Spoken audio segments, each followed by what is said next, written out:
Assalamualaikum warahmatullahi wabarakatuh. Bismillahirrahmanirrahim. Selamat datang di Rumah Anggur Indonesia. Di hari ini, hari Jumat, kita akan mengambil tema yang sangat simpel di tanggal 7 Januari. Pemilihan batang bawah menggunakan batang yang besar ataupun batang yang kecil ya. Nah, ini contohnya ya untuk batang kecil ya. Nanti kita akan bahas detail ya. Yang pertama, sebelum kita ke sana, banyak catatan saat kita penanaman. Tapi yang paling penting adalah persiapan media tanam ya, yang kita persiapkan lebih jauh-jauh hari, dan juga penyiraman jangan sampai telat dan juga jangan sampai berlebihan, karena kalau berlebihan ya teman-teman semua nanti bisa mengakibatkan akar busuk dan sebagainya. Jadi kalau kita pakai batang besar, kembali ke tema ya, itu banyak sekali catatannya teman-teman semua. Di antaranya pertama, nanti batang itu tidak akan tumbuh sempurna. Contohnya ini ya, ini sebagian akan mati ya, ini sebagian akan mati ya, nih. Jadi yang tumbuh ini hanya separuh, itu pilihannya ya. Terus yang kedua, saat kita membeli bibit dengan batang besar, seandainya bibit itu belum benar-benar umurnya sudah siap untuk dikirim, rata-rata pertumbuhan batang itu mengandalkan dari nutrisi batang. Jadi jangan sampai kita dikirim bibit batangnya besar, setelah sampai nanti sekian minggu tanamannya mati. Itu kemungkinan batang bawahnya baru kalus ya, atau akarnya belum tumbuh ya. Tapi kalau kita teman-teman membeli bibit yang batangnya kecil ya, tapi ini hanya sekedar share, itu dipastikan akar itu pasti sudah tumbuh ya teman-teman semua. Akar udah banyak dan pasti sambungannya di sini nggak ada gitu ya, nantinya saat seiring dengan perkembangan waktu ya. Yuk kita sekarang coba lihat di tanaman yang lainnya teman-teman semua.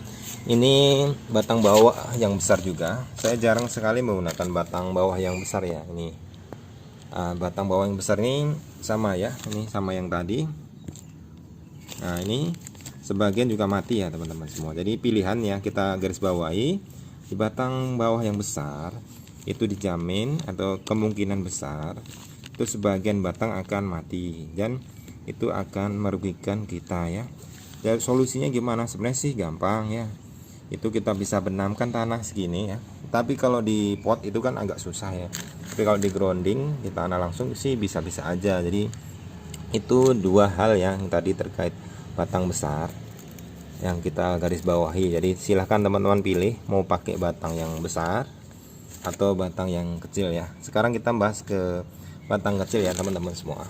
Nah ini kita akan ke batang kecil. Jadi saya rata-rata di sini menggunakan semua batang kecil ya. Ini kita di varian Sangsekerta ya.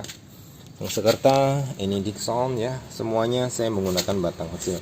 Batang kecil tuh pertama pasti akarnya dia tumbuh ya kalau kita mau beli batang kecil, karena dia nggak akan bisa mungkin menumbuhkan tunas ya, tunas seperti ini bila akarnya tidak tumbuh. Jadi berbeda dengan yang batang besar tadi.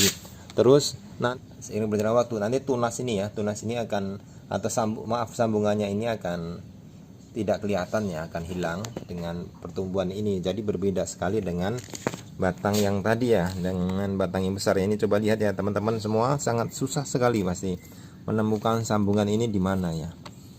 Ya, karena batang ini antara RS dan batang atas tuh benar-benar sudah menyatu ya. Silahkan pilih teman-teman semua, pilih yang mana. Untuk batang yang kecil itu yaitu kelebihannya itu pasti saat kita menerima bibit pasti akarnya sudah banyak, sudah siap lah menumbuhkan tunas yang ada di atas ya maksudnya. Dan yang kedua, sambungan itu benar-benar akan menyatu, tidak ada sebagian yang mati. Jadi teman-teman bisa simpulkan dan pilih sendiri.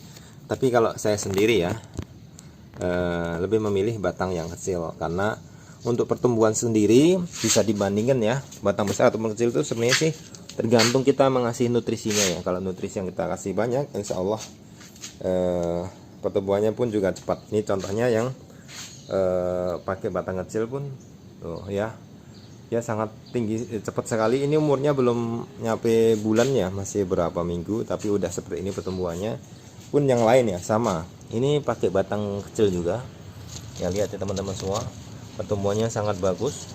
Jadi tidak alasan untuk menanam anggur semua sama, mau batang besar atau batang kecil, cuma ada catatan tersendiri yang perlu teman-teman ketahui dan silahkan pilih ya.